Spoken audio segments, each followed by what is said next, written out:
대한민국의 영원한 주적인 중국과 일본은 2022년 올해 한국산 KF-21 전투기 개발 과정을 보고 입을 다물지 못하고 있는데요. 이미 KF-21 전투기라는 세계가 괄목할 만한 성과를 선보인 지 얼마 지나지 않아 또 그들이 충격받을 소식이 전해지면서 일본과 중국은 패닉에 빠진 상태입니다. 영상의 출처는 대고구려제국. 기존의 한국군이 진행하던 공격형 무인기 프로젝트 중에서 KUX라고 불리던 프로젝트의 진화형이 공개되었습니다. KUX 스텔스 무인 전투기는 다수의 무인기 컨트롤로 한국 공군이 400대 이상 소요를 제시할 것으로 추측되었고, 이러한 한국산 벌떼 같은 공격형 무인기들이 엄청나게 무서운 이유는 바로 지상에서 컨트롤하는 무기들이 아닌 5세대급 유무인 전투기 KF-21 보라매가 직접 조작하는 무인 스텔스 전투기들이기 때문인데요. 그러니까 기본적으로 내부에는 어느 정도의 인공지능 기술이 적용되어 있어 자체적으로 비행을 하고 편대를 유지하면서도 리더 조종수의 명령에 따라 즉각 합동으로 또는 각각 개별적으로 전투 목적을 하달받아 수행하는 무인 전투기 체계를 한국이 비로소 보유하게 된 것입니다. 현재 중국과 일본은 한국의 항공기 산업을 매우 위협적이라고 격렬하게 표현하며 연일 보도하고 있습니다. 그런데 국산 스텔스 무인 전투기와 함께 유무인 복합 체계를 진행할 KF-21 전투기의 블록3까지 공식적으로 현실화되자 그 충격은 배가 됐습니다. 2022년 현재 기준 전체적으로 한국의 스텔스 전투기 생산 능력은 미국 대비 74% 수준의 기술력을 가진 것으로 평가받고 있는데요. 즉, 한국은 본격적으로 스텔스 무인 전투기와 유인 전투기 개발을 시작해도 실패하지 않을 기술력과 자신감과 최첨단 기술력을 확보했다는 증거입니다. KF-21 보라매 사업은 널리 알려진 바와 같이 한국 공군의 전투기 노후화로 인한 촉박한 배치 일정을 맞추기 위하여 국내 기술로 개발한 뒤 이미 완성된 일부 기술을 고려해 블록 형태의 단계적인 개발 계획을 채택했습니다. 이번에 공개된 KF-21은 공대지 무기 운용 테스트를 완료하고 곧바로 K-21 블록2가 등장할 계획인데요. 그런데 블록2가 배치도 되지 않은 시점에 현재 차기도 아닌 차차기 버전인 블록3와 KF-21 전투기와 같이 함께할 무인 전투기인 UAV KUSX가 공동으로 개발되고 있다는 소식이 전해졌습니다. 한국이 KF-21 전투기를 개발하기 이전에 스텔스 무인 정찰기 개발 사업을 먼저 시작한 이유가 있었습니다. 그 이유는 바로 스텔스 무인 전투기 사업을 통해 개발되는 내장형 웨폰 베이 기술, 스텔스 향상 및 RAM 기술, 매립형 EOTS 기술, 통신 안테나 기술 모두가 KF-21 블록3에 그대로 도입될 기술들이기 때문입니다. 한마디로 큰 그림을 그린 것이죠. 한국형 스텔스 무인 전투기 개발 사업은 먼저 미국의 아크-170, 센티널과 비슷한 스텔스 무인 정찰기를 개발한 이후 이어서 무인 전투기를 개발하는 계단식 사업으로 알려졌습니다. 당시 일각에서는 성능도 떨어져 국산 훈련기에도 장착하지 못하는 엔진을 개발하는데 막대한 개발 비용이 들어간다며 난리를 피우는 사람들이 있었습니다. 또한 일부 언론에서는 겨우 소수의 무인 전투기를 위해 엄청난 개발비와 리스크를 감당하면서 굳이 국산형 터보팬 엔진을 개발할 필요성이 있을 거라는 보도를 통해 한국이 개발하는 무인기용 국산 터보팬 엔진의 당위성을 의심하기까지 했습니다. 그런데 지금 그 해답이 나왔습니다.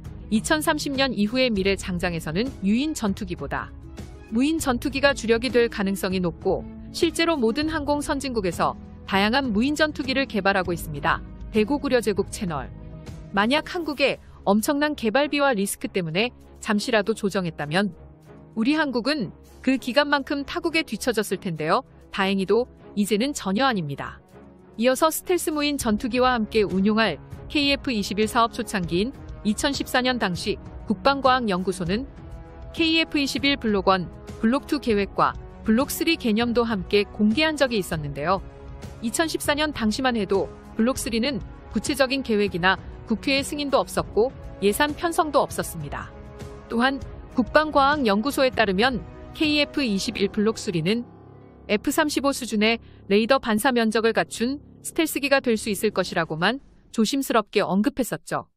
그렇게 계획으로만 존재했던 블록3가 현실화된 가장 결정적인 이유로 대한민국의 기술력 발전이 주목되었는데요.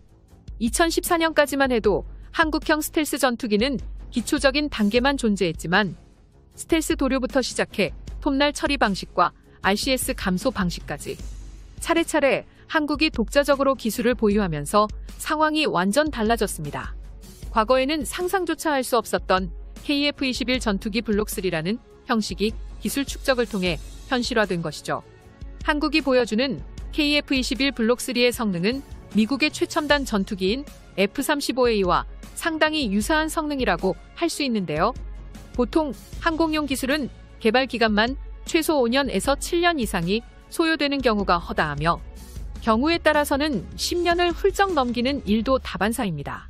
지금부터 블록3 개발 계획을 만들고 실제로 개발을 시작해야만 2030년대에 본격적으로 블록3 개발 사업을 시작할 수 있다는 한국항공우주산업의 판단하에 블록3 개발이 시작된 것이죠. 블록3를 획득하기 위한 기술력 획득의 시간을 엄청난 예산 투자와 인력 투자로 조금씩 격차를 줄여나가야 하는데요. 결정적으로 한국형 스텔스 무인 전투기인 UAV 개발 사업을 활용해 KF-21 블록3와 무인 전투기에 사용할 수 있는 내장형 무장창을 개발 중인 것으로 확인되었습니다. 대고구려제국 TV. 한국형 내장형 무장창은 F-35 전투기의 DA-SEO와 유사한 매립형 방식이며 이외에도 스텔스 형상의 전자광학 조준 장비 등 KF-21 블록3에 필요한 스텔스 기반 기술 개발 일정을 실제로 계획해 두었습니다. 이에 앞서 KF-21 보람에는 처음부터 스텔스 전투기로 지날 수 있도록 F-21 랩터, F-35 전투기와 유사한 스텔스 기체 설계가 채택되어 RCS 수치를 대폭 감소시키는 것은 물론 기체 구조물 상당 부분에 레이더 흡수 구조제 RAS를 적극적으로 사용하고 있습니다. 또한 일반인에 잘 알려지지 않은 한국형 스텔스 기술도 대거 도입됐는데요. 보람의 개발 일정을 구체적으로 살펴보면 오는 2026년까지 공대국 능력을 갖춘 블록1을 개발한 뒤 2028년까지 공대지 무장을 겸비한 블록2가 개발됩니다. 여기까지는 우리 국민들에게 잘 알려진 내용이죠. 여기다가 KF-21 전투기와 함께 운용할 무인 전투기 개발이 진행되고 있다는 것입니다. 국방부 관계자에 따르면 한국형 5세대급 전투기를 위한 전투기 기술은 이미 상당한 수준으로 확보했다고 확인해줬는데요. 그런데 반가운 소식은 이뿐만이 아닙니다. 합동참모본부는 저피탐 무인 전투기 도입 사업을 7월부터 장기 소유 사업으로 편성하고 국방과학연구소 주도하에 본격적으로 개발한다고 발표했습니다. 사실 한국형 스텔스 무인 정찰기 사업은 2010년대에 시작될 당시부터 국비로 관리되면서 연차적으로 조심스럽게 개발이 진행되고 있었는데요. 그런데 국방과학연구소에서 돌연 이런 사실을 공개해버린 것입니다. 이런 상황을 미루어 짐작하면 현재 한국은 강력한 수준의 스텔스 무인 전투기가 개발되었고 그 완성이 목전 앞에 도달했다는 이야기입니다. 2021년 방사청과 한국항공우주산업은 올해 하반기 스텔스 연구 용역 결과에 따라 완전한 스텔스 기능을 갖춘 5세대 이상으로 진화하는 보람의 블록3 개발 계획을 추진하기 위한 추가 예산 편성을 수락받았는데요. KF-21 보라매가 5세대급 스텔스기로 진화하려면 미사일 등 무장 및 주요 탐지 장치를 전투기 동체 내부에 숨기고 표면을 특수 처리해 적기 레이더에 탐지될 확률을 획기적으로 낮춰야만 합니다. 다행히도 한국항공우주산업의 개발진에 따르면 5세대급 스텔스 전투기의 기초적인 내부 매립형 무장창과 전자광학, 표적 장비, 적외선 탐색 추적 장비 등의 통합 내장 장비들을 주요 요소로 하는데 난이도는 높지만 기반 기술을 한국이 모두 확보됐다고 밝히고 있습니다. 따라서 KF-21 블록3는 다른 나라의 도움 없이 순수하게 우리 기술력으로 충분히 개발할 수 있다고 밝힌 것입니다. 한국항공우주산업은 KF-21 블록2 개발이 완료되면 곧바로 2명의 조종사가 탑승하는 복자형 Ki-21을 개발할 예정이라고 밝혔습니다.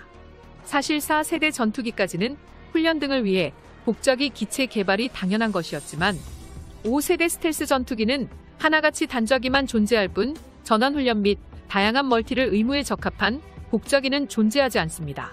그 이유로 5세대 전투기는 강력한 임무지원 시스템을 갖추어 구조훈련기가 필요 없어진 데다 첨단 작전지원 소프트웨어 덕분에 그만큼 조종사의 작전 업무량이 크게 감소되었는데요. 우리의 KF-21 전투기도 블록3에서 우수한 비행 지원 시스템을 갖추는 순간 궁극적으로 복저기 대신 단저기가 선택될 것입니다. 영상의 정보가 도움이 되셨다면 채널명 대고구려제국 구독과 알림 설정 진심을 고맙습니다.